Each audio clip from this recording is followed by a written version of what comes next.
We're live. Good evening, everyone. I'd like to call the study session of the University City Council to order. Prior to turning the agenda over to Mr. Rose, are there any changes to tonight's regular meeting agenda at this time? Hearing none, Mr. Rose. Honorable Mayor and council members, there's a desire to modernize our parking meter system to make it more convenient for citizens to pay and enhance our ability to collect funds. Communications Manager Jared Jones has done quite a bit of research on this issue to determine what are some of the viable parking meter systems that exist. And tonight he's going to be providing you with a presentation on his findings. Mr. Jones. Thank you, Mr. Rose. Good evening, University City Council members, Honorable Mayor Terry Crow, and City Manager Gregory Rose. My name is Jared Jones. I serve as the Communications Manager for the City of University City, and I thank you all for taking the time to allow me to present to you. Today, I will be presenting a recommendation for upgrading University City's parking system through the implementation of the Flowbird Management System. As far as the agenda is concerned, we go through an introduction, the current parking meter status, current challenges, potential solutions / recommendations, revenue trends, the next steps, and the conclusion for the presentation. The goal is to monetize our parking infrastructure, address existing challenges, as well as enhance both user experience and revenue potential. We can achieve this by streamlining parking operations and implementing user-friendly, cost-effective solutions, which will in turn increase revenue. Our current parking meter status. The existing system overview consists of relying on traditional coin-based parking meters. The total meters citywide consists of 322, and out of those meters, 133 need replacement, which accumulates to a 41% need, with the majority of those meters being blocked by restaurant barricades. Many of these meters are outdated, which leads to frequent maintenance issues and an inefficient user experience. Additional challenges with the current parking system. The meters are also blocked by outdoor dining spaces, which could actually incur to limited payment options for coin collection processes, which leads to an outdated feature for the system. Challenges as well consist of battery failures and physical damages with the meters. Additional challenges consist of manual collection of coins, which are deemed unsafe and labor intensive, as well as high maintenance costs and outdated technology, and as well as reduced parking revenue due to the inefficiencies. This causes for a need for a user-friendly, cost-effective solution.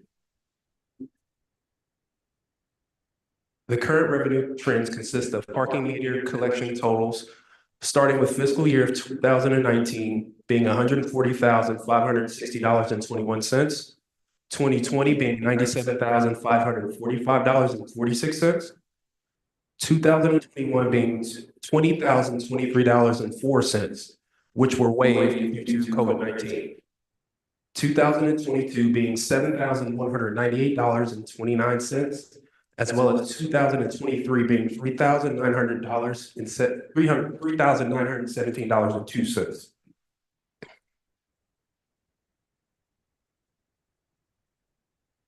As regards to the parking garage totals for collection, consist of, for the year 2000, the fiscal year 2019 being $9,988.75. 2020 consists of $7,485.34. Fiscal year 2021, $1,467.77, in which that was waived due to COVID-19. 2022 being $1,288.84, which leads to 2023, $1,475.65.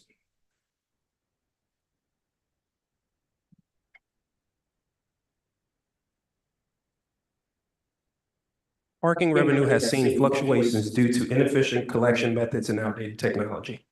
Neighboring cities that have transitioned to digital parking solutions have seen revenue increases. For example, Clayton, Missouri reported a 17% increase in parking revenue after implementing a mobile payment system.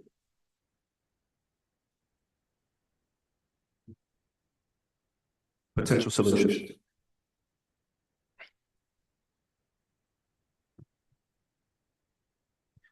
Potential solutions consist of coin meter replacements for the current meters that we have, mobile parking applications, as well as digital pay stations known as kiosks.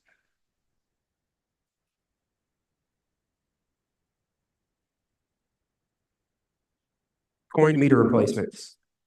The coin meter replacements are currently provided by Duncan Parking, which for a replacement of 25 meters would cost approximately $13,772.50, and that's for 25 meters. Another company that we would go through would be POM Incorporated. For those same 25 meters would be $13,125. Now, while these options modernize coin-based meters, they do not provide the full benefits of digital parking systems. Parking applications, mobile payment applications as well, and some of those are known as Passport as well as Park Mobile. With the parking applications, you have no physical meters that are required. The users pay via mobile app or using a QR code, as well as they implement the low-cost implementation of maintenance as well.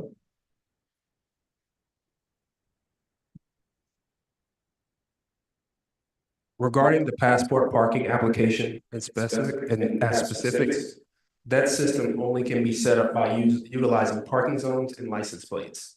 The signage will be placed on street poles, on existing meters, etc., with a QR code or information on how to download the Passport app to pay for parking. Passport charges the user 37 cents per transaction. Payment processing fees are paid by the city.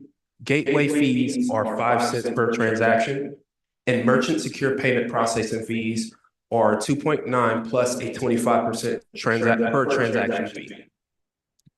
Now, this system is currently utilized in the city of Clayton, Missouri, which saw that 17% increase in parking revenue from 2022 to 2023. Digital pay stations, known as kiosks. Flowbird Urban Intelligence is pretty much the leader in regards to the kiosk systems. For those kiosks, they would pretty much charge us $69,600 for 12 kiosks. One of the benefits of utilizing Flowbird is that they have a mobile app that is accessible as well to compete with Passport in other cities.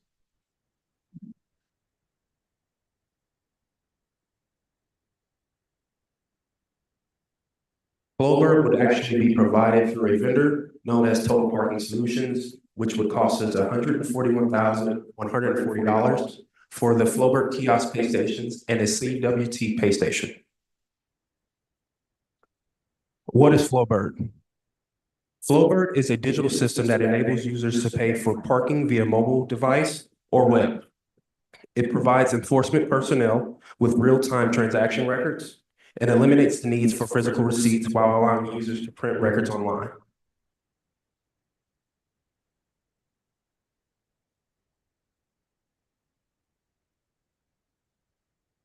For users, there is no need to print a receipt as evidence for payment. However, you can still print a summary of your tickets via the Flowbird website. The benefits for University City would be the reduced maintenance costs associated with the physical meters. It provides real-time data for enforcement and revenue tracking, and provides improved user convenience with mobile payment options. And I have an interactive video for you to watch here.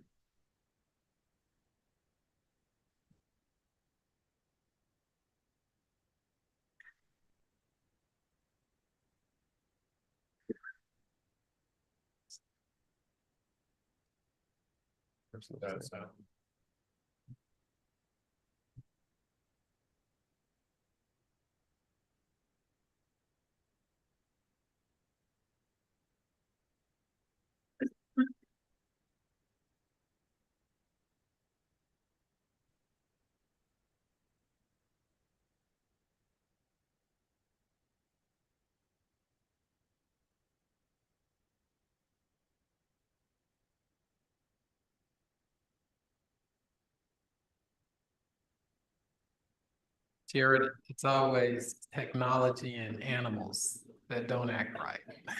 It is perfectly fine. No worries. We'll get through this. Goal is to make everything as seamless as possible. Oh, that's the only thing. It's gonna be an echo if I turn the sound on. It'll be an echo if no one's, if someone's talking, okay. I'll give you all some commentary. Is there a location that they can go to to actually see the video? Okay.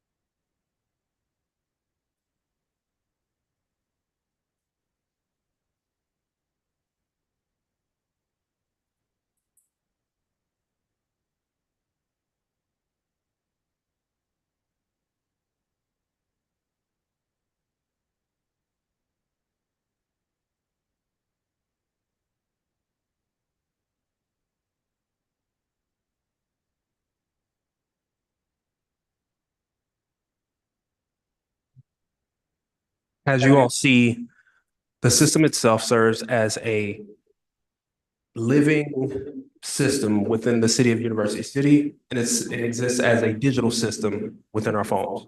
So it hits pretty much all of our target areas within all of our demographics within the city of University City.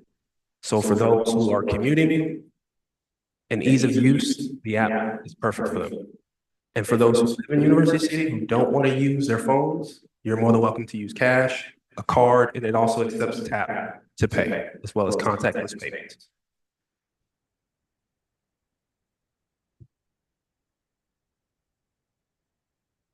Next steps: review and select the recommended solution, implement the removal process of current parking meters, commence the new parking solution, educate the public on the new payment options, as well as monitor performance and revenue changes. Thank you. Honorable Mayor and Council, if it is the consensus of the council to move forward with the recommended system, our intention would be to move this to a regular agenda, but also include what the estimated cost would be, as well as a more detailed outline of the implementation strategy. We'd be happy to respond to any questions that you Are there have. questions from members of council? Mr. Clay? All right. Thank you, Mayor Crowe, and thank you for the presentation. Couple of questions. Wanted to ask about enforcement. I think as one who travels within our metro area, I'm familiar with Passport and various apps and parking programs. In the jurisdictions that have been successful, you mentioned Clayton, it seemed enforcement is a critical piece. So can you talk about what resources would look like to enforce this if folks go over their time ticketing and creating a culture that discourages folks from just kind of parking and not paying? Yes, thank you, Councilmember Clay. In regards to collection, in regards to enforcement as well, Passport actually provides any patrons that are associated with the enforcement project or the enforcement aspect with it, with devices that are paid for by the city, that actually pretty much it ticks the phone. It actually pings the device and lets them know who is actually, whose time has expired, who has refreshed, and how many spots are available within each section within the University City. So the University City will be actually divided into zones based upon their satellite system. And each time a patron or someone who parks in the city of University City registers, it gets pinged to that satellite system. And once that timer is up, it actually pings that device, letting the patron or the collection agent know who is over time or who has refreshed their time or who is about to expire. Okay. That's a fantastic feature for those who choose not to register through the app. We just want to drop coins in the kiosk.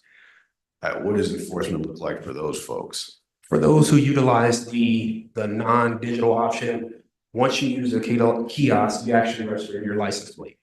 So how it's tracked is by license plate number at that point in time. And once it's deemed license plates, it's only a certain number of parking spots available under the license plate protocol. So for instance, on Delmar, if there are 10 spots available, out of those 10 spots, 5 are digital, 5 are parking meter associated with based upon the availability. So I would say the precedence would take through the digital form first, simply because it's quicker and people are more apt to actually registering their phones prior to parking. But that still doesn't alleviate the fact that there are spaces available for coin parking as well.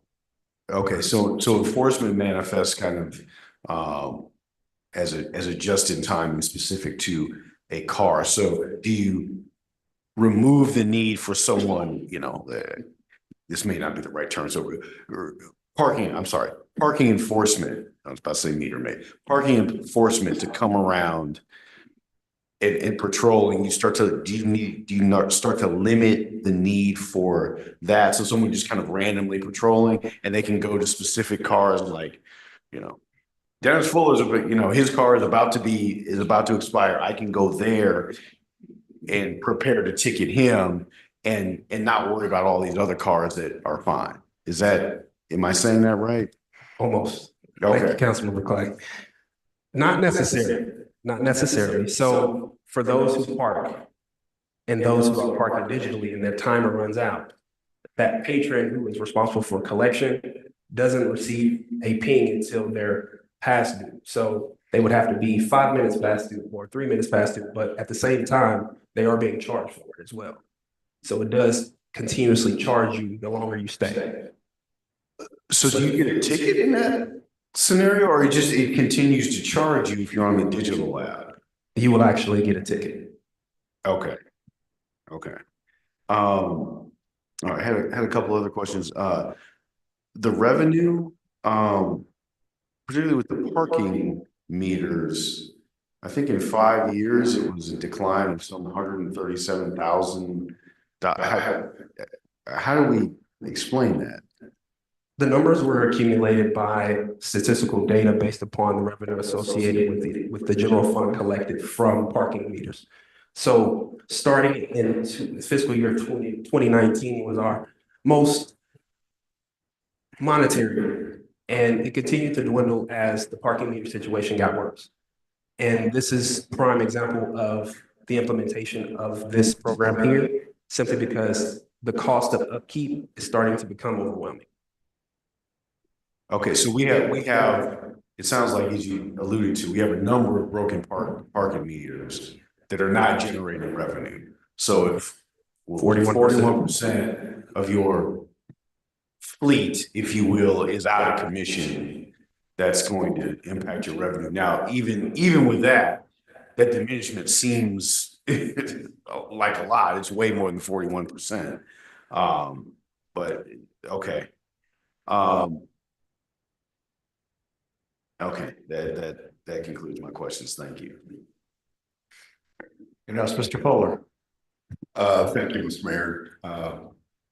And this may be to Mr. Rose or Mr. Jones.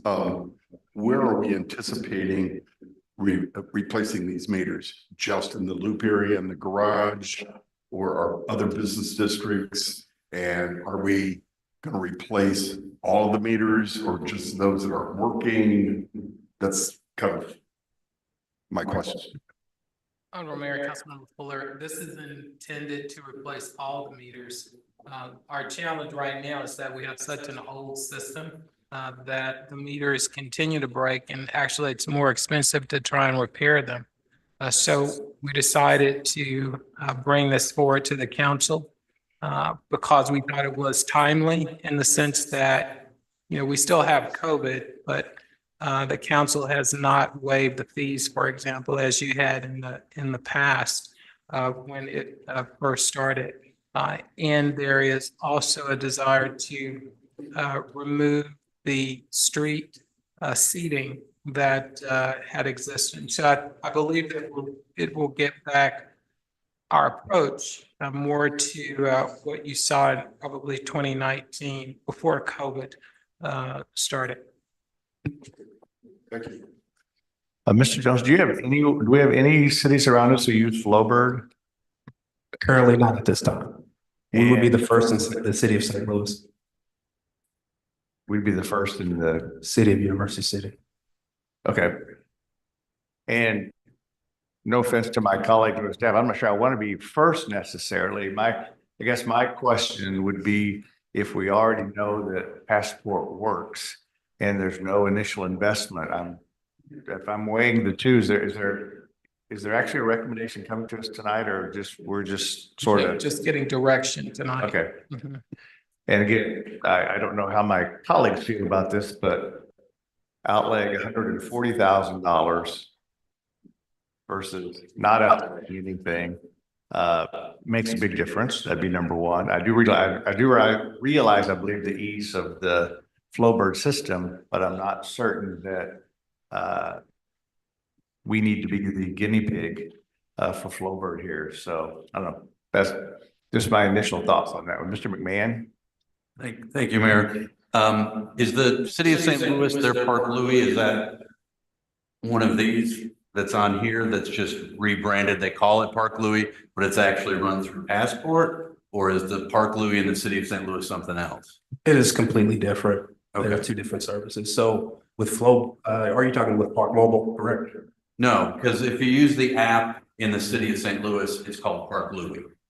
And then there's Park Mobile, which can tap, if you have that app, you can go to any city and hop on it, and Passport, I think, is the same way, and that's in Clayton. But the official app in the city of St. Louis is Park Louis. And if memory serves me, I think they still have kiosks, but that's done with, there'll be signs for the areas you're in and a zone. So it's similar to Passport. And so our outlet, even Passport, we're gonna have signage that so it's not gonna be, there's gonna be something involved. So we know what zone you're in, so you can either find it or type it into your phone, and then the app can know where you're at. I just wanted to know what Park Louis was, if you knew. What are the safety measures that would be in place to ensure that there aren't false QR codes that are pasted over the QR codes, sending folks to malicious websites? Great question. So regarding the QR codes, those patrons associated with collection would be responsible for that as well. So each zone, there wouldn't be an extremely high number of zones within the city of University City based upon our area, if that makes sense.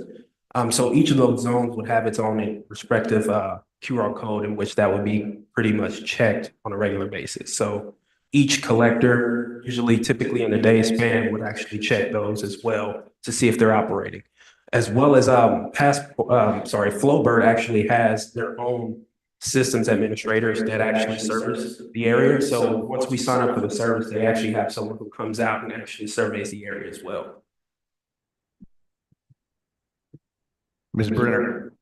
To follow up on the mayor's question, so there is a cost attached to Passport parking with the transaction fees, et cetera. Did we do a cost analysis on what that would look like with parking use?